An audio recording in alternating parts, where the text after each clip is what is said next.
লাগার জন্যই তো এত খরচা করলাম, এত কিছু সুন্দর করে সাজালাম। বলতে পারতেছি না, গলা দিয়ে কোথাও বের হচ্ছে না, এরকম অবস্থা। মানে কাশতে কাশতে তাই ও বলছে কমলা খাওয়ার জন্য। কমলা খাবো না, একটু চা খেতে হবে। কফি মানে মোটামুটি সুন্দরই গুছিয়েছে, ওর যা আছে তা দিয়ে গুছিয়ে নিয়েছে। এখন মতো বেডগুলা তো দেখতে পাচ্ছেন, আমি তো এরকম পোশাক খুব কমই পরি। আপনারা আমাকে খুব কম দিয়ে গেছেন এরকম পোশাক পরতে। Hello guys, welcome to my new blog. কেমন আছেন আপনারা সবাই? আশা করছি আপনারা সবাই ভালো আছেন, আমিও ভালো আছি। আজকে ব্লগটা অনেক ইন্টারেস্টিং হতে চলছে। আপনারা অবশ্যই ভিডিওটি স্কিপ না করে ভিডিওর শেষ অবধি সাথে থাকবেন। গাইস, গত 2-3 দিন এত অসুস্থ ছিলাম যে কি বলবো, আমি মুখ দিয়ে কোথায় বলতে পারতেছি না, গলা দিয়ে কোথাও বের হচ্ছে না, এরকম অবস্থা। মানে কাশতে কাশতে কিন্তু বুকের মধ্যে কফ জমা হয়ে গেছে, যার কারণে আমি কিন্তু টাইমলি ব্লগটা আজকে আপলোড করতে পারিনি, তার জন্য তত দুঃখিত। আর এদিকে গাইস, মায়ের গুছানো মোটামুটি শুরু হয়ে গেছে। চারদিকে দেখুন আমাদের ডাইনিং টেবিলটা, হ্যাঁ খুবই সুন্দর লাগছে। কিন্তু যদিও ডাইনিং টেবিলের সাথে চেয়ার গুলা ম্যাচ হয় না, চেয়ার নতুন চেয়ার আমরা বানাতে দিয়েছি। এদিকে আমার কাজ করছে না কোনো মধ্যে। হ্যাঁ সুন্দর লাগে, সুন্দর লাগবে গাইস। সুন্দর লাগার জন্যই তো এত খরচা করলাম, এত কিছু সুন্দর করে সাজালাম। সুন্দর লাগার জন্যই তো, তাছাড়া তো আর কিছু না। তো ক্যামেরা ধরে আছে কিন্তু আজকে স্বাক্ষরকে বলছি একটু ক্যামেরা ধরে। ক্যামেরা ধরে থাকে।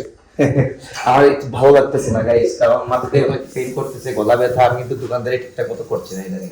যাই হোক, তো আমি একটা চা খাবো। আমি চা বলে যাবো না ভাই, আমি চা খাইলিছি, আমরা কইলা না একবার এলাম না। খাইলিস গাইস? স্বাক্ষর নাকি চা খেয়ে নিয়েছে, আমি কিন্তু এখন মতো খাই নাই। তো চা যে বানাবো গাইস, চা বানাতে হলে অনেক কিছু আবার দিতে হবে। ইয়া খাও কমলা গাইস, ও বলছে কমলা খাওয়ার জন্য। কমলা খাবো না, একটু চা খেতে হবে। কফি খাওয়ার ইচ্ছা ছিল, বাট কফি খাবো না। যাই হোক, তো চা তৈরির জন্য প্রথমে এই দেখুন গাইস, এগুলা একদম ভরিয়ে রেখে দিয়েছে। দেখুন ও চা বানিয়ে খেয়েছে, কিন্তু এগুলা পরিষ্কার করে নাই। এগুলা কিন্তু আমারই পরিষ্কার করতে হচ্ছে। ও একা একা চা খেয়ে নিয়েছে, আর আমাকে আমার জন্য তৈরি করেই নাই, আমার সবকিছু একদম অগুছালো করে ভরিয়ে রেখে দিয়েছে। তো আমি এখন চা তৈরি করবো আমার জন্য। আর এদিকে মা কি করছেন দেখা হতো ভাইয়া। এদিকে মা তাও দেখো এদিকে মা গুছাচ্ছেন। ইগোই থেকে এলো গাইস, কাপের মধ্যে মায়ের চেইন। এর মধ্যে মায়ের চেইন, যদিও গাইস এটা গোল্ডেন না, গোল্ড প্লেটেড এটা। আর এই দেখুন গাইস, আমাদের একটা প্লান্ট লাগিয়েছেন মা ডাইনিং টেবিলের মধ্যে। মানি প্লান্টের মানে একটা চারা লাগিয়েছে। এটা এগুলো নাকি ঘুরে রাখা ভালো। তো আমাদের আগের মাসে আপনারা দেখতেন যে মানি প্লান্টের গাছগুলো, তো মা সবসময় গাইস শৌখিন, এগুলো রাখেন শৌখিন করে। এই দেখুন আবার আমাদের বাফেট টেবিলের, এটা অনেক আগের কিন্তু গাইস, অনেক আগের একটা মগ। আমাদের বাফেট টেবিলের মধ্যে কি কি রাখা দেখুন আপনারা। এই দেখুন বাফেট টেবিলের মধ্যে এটা মানি প্লান্টের গাছ রাখা আছে। এটা আমার চশমা।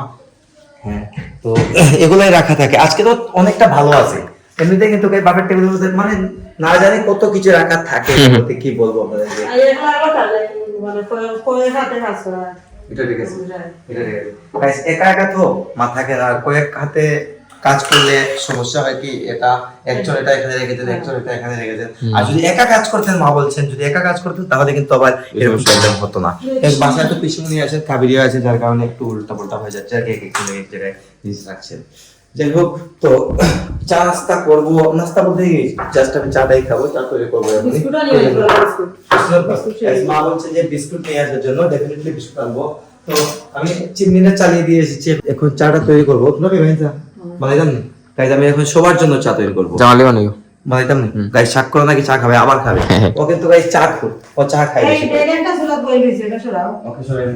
তো গাইজ, আমি এখন আছি স্বাক্ষরের রুমে। আর স্বাক্ষর রাশ থেকে আসবার সময় আমাদের জন্য, মানে ওর আর আমার জন্য এই পোশাকগুলো নিয়ে এসছে। দেখুন আমি পরে নিয়েছি, ও আমাকে বলছে ডেকে, ভাইগুনি এগুলা পরে দেখো তোমার কেমন লাগে। তো এটা হচ্ছে গাইজ ঘরে পরার পোশাক, এটা এগুলো পরে কিন্তু বাইরে যাওয়া যাবে না। তো এটা হচ্ছে ওর রুম। তো ওইদিকে পড়তে বসেছে। ওর রুমটা গাইস মানে মোটামুটি সুন্দরই গুছিয়েছে, ওর যা আছে তা দিয়ে গুছিয়ে নিয়েছে। এখন মতো বেডগুলা তো কেনা হয়নি, বুঝতেই তো পারতেছেন আপনারা। তো এই পোশাকগুলাতে আমাকে কেমন লাগছে একটু দেখেন তো, সাক্ষর এটা ক্যামেরা ধরে দেখাও গাইস। এই দেখুন একদম কিন্তু ঢিলা ঢালা পোশাক, এগুলা কিন্তু গাইস তো ভালো লাগে, ঘরে পরার জন্য উপযুক্ত, মানে ঘুমানোর জন্য এটলিস্ট উপযুক্ত, ঘুমানো যাবে এগুলা পরে। তো দেখতে পাচ্ছেন, আমি তো এরকম পোশাক খুব কমই পরি। আপনারা আমাকে খুব কম দিয়ে গেছেন এরকম পোশাক পরতে। তো সাক্ষ্য বলছে ভালোই লাগতেছে, ঠান্ডার সময় আছে পরাই যায় এগুলা। আমি ভাবলাম আর যাই হোক সমস্যা নেই, পরে নেই। তো ওর কিন্তু আরো আছে, ও নিয়ে এসছে আরো পোশাক, তো আমি এটা নিয়ে নিলাম আর কি। নিয়ে নিলাম বলতে কি, ওর গায়ে দেখবেন আমার গায়ে দেখবেন, আমরা দুই ভাই এক টাইপের পোশাকই পরি সবসময়। যাই হোক, আর সাক্ষরের রুমটা কিন্তু গাইস ছোটোর মধ্যে খুব সুন্দর হয়েছে, দেখুন আপনারা, আমার কাছে কিন্তু খুবই ভালো লেগেছে। তো ওর রুমটাই কিন্তু সব থেকে ছোট আমাদের ঘরের মধ্যে, তবে ছোটোর মধ্যে কিন্তু আমার কাছে কিন্তু ভালোই লেগেছে, দেখতে পারতেছেন ওর রুমটা। বিছানাগুলো আসলে আরো সুন্দর লাগবে আশা করছি, আর ও যেহেতু ছোট তাই ছোট পোশাকে নিয়েছি। লাইটিং করে ও গাইস বলতেছে যে ওর রুমে নাকি লাইটিং করাবে, সমস্যা নেই, লাইটিং সবকিছু হবে। তো একটু তো গাইস সময় লাগবেই, তো অনেক কিছু হয়েছে, এগুলা করতেও সময় লাগবে। এগুলা কিন্তু এখন পর্যন্ত আসে না, এগুলো আমরা এখন পর্যন্ত পারচেস করে নেই বা অর্ডার দেই না, এখন তো অনেক ঝামেলা আরো বাকি রয়ে গেছে, কিন্তু আনুষঙ্গিক অনেক কাজ থাকে যেটা আপনারা জানেন। যাই হোক, রাত হয়ে গেছে, খাওয়া দাওয়া করে ঘুমিয়ে পড়বো, আর কথা হচ্ছে আপনাদের সাথে আগামীকালকে সকালে। তো guys, this is next day, morning বলছি না, আফটারনুন হয়ে গেছে। তো গলার অবস্থা গাইস খুবই খারাপ, এখন পর্যন্ত কিন্তু কমে নাই, কাশি কিন্তু অনুভূত হতেই আছে। যাই হোক, তো এদিকে দেখুন বাবার পায়ের কি যেন হয়েছে দেখছেন, বাবার পায়ে কিন্তু একদম টেবিলটা পড়ে গিয়েছিল, দেখুন পড়ে গিয়ে গাইস, দেখুন পায়ের অবস্থা, পা একদম কিন্তু ফুলে গেছে বাবার। তো এটা কিন্তু আমার কমছে হয়নি, একটু ঠান্ডা আর আজকাল দিনের হাওয়া গুলিয়ে আরো একটু বেশি হবে। বেদনা করে বুঝছি না, রাখতে দেয় লাগবে, ভালো রাখতে দেয় লাগবে। গাইস, এইদিকে রান্না বান্না চলছে কিচেনে। কি রান্না দেখো আজকে? আজকে হলো ডাল, শাক, পাবদা মাছ, হ্যাঁ। বেগুন। আচ্ছা, নিরামিষ শেষ হয়েছে তাইলে না? গাইস আসছে মানে নিরামিষ কিন্তু মায়ের শেষ হয়েছে আলটিমেটলি। তো এদিকে রান্না হচ্ছে বেগুন ভাজি, বেগুন ভাজি গাইস শাকের মধ্যে দেবেন, এটা হচ্ছে ডাল রান্না হচ্ছে, পাবদা মাছ ভাজি করে রেখেছেন, এগুলা রান্না হচ্ছে আর কি। আর এদিকে পিসিমণিও হেল্প করছেন, কাবির হেল্প করছে। এটা হচ্ছে শাক তো কাটা হয়ে গেছে আর কি। এদিকে দেখুন পেঁয়াজ টিয়াজ সবকিছু রেডি করে রাখা। তো আলটিমেট রান্নাওয়ালা বলছে আর কি, খুবই আমাদের সুন্দর কিচেনে সুন্দর রান্না বাড়া হচ্ছে।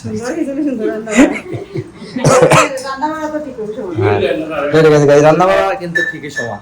যাই হোক, তো লাঞ্চের সময় দেখাবো আপনাদেরকে কি রান্না হয়েছে না হয়েছে আজকে। তো গাইস, এখন লাঞ্চের সময় হয়ে গেছে, খাওয়া দাওয়া করবো। এদিকে দেখুন সবাই বসে গেছেন খেতে, তো দেখি কি রান্না হয়েছে আজকে না হয়েছে। দেখি কি জানছো আজকে গাইস, আজকে রান্না হয়েছে দেখুন, এটাই দেখো, শাক ভাজি, তারপর পাবদা মাছের তরকারি, তারপর মসুরি ডাল। খিদা লেগে গেছে, তো এখন খাওয়া দাওয়া করবো। তার আগে তো গাইস হাতটা ধুতেই হবে, এই হচ্ছে আমার লোক। এখানে লাইট জ্বালানো হয় না, এই লাইট জ্বালানো কিন্তু আলাদা একটা সুন্দর লাগে। তো এখন খাওয়া দাওয়া করি সবার সাথে একসাথে বসে। গাইস, প্রতিদিন খাওয়া দাওয়া শেষ করতে করতেই হয়ে যায় সন্ধ্যা, তো কি করব, কিছু করার নেই। তো রেস্ট তো নিতে পারি না বিকেলে, তো রেস্টের পরিবর্তে ভাবলাম যে এডিটিংটা এখন কমপ্লিট করি। রাত্রে যদি বসি কিন্তু অনেকটা লেট হয়ে যায়, এই জন্য পিসিটা অলরেডি অন করে দিয়েছি। এদিকে বিদ্যুৎ চলে গেছে কিন্তু, এই দেখুন এই পেজটা কিন্তু শব্দ করতেছে, শুনতে পারতেছেন না দেখুন।